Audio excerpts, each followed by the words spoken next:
In times gone by, one quarreled oft with Guizhong concerning mechanical principles.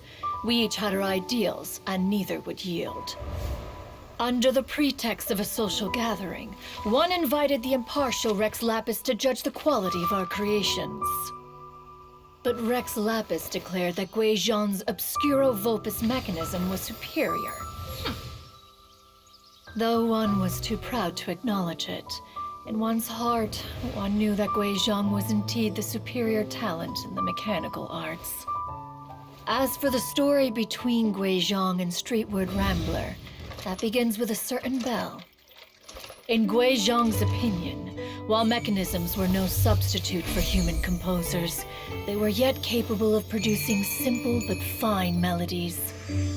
But Streetward Rambler believed music to be an expression of the soul, an emotional enterprise that could never hope to be replicated by machinery. They argued endlessly, until one asked Rex Lapis to intercede. He confiscated the bell and designated it for ceremonial use. Thereafter, one would often find them convening in the mountains, discussing music, mechanics, and all the affairs of the mortal world. But these good times were not to last. War broke out between the gods, and soon engulfed the Guili Plains. Guizhong was overpowered by the enemy, and fell in battle.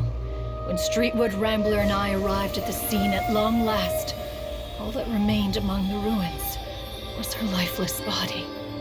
After this, at Streetwood Rambler's request, Rex Lapis granted her the cleansing bell for safekeeping. To honor our friend's memory, one made a few finishing touches to her ballistic device. Many lantern rites have passed since then. Many greetings and goodbyes. Upon what do you gaze? The Guili Plains? No. It's everything.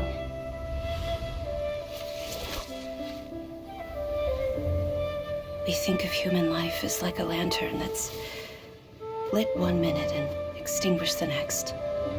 But are we Adepti so different?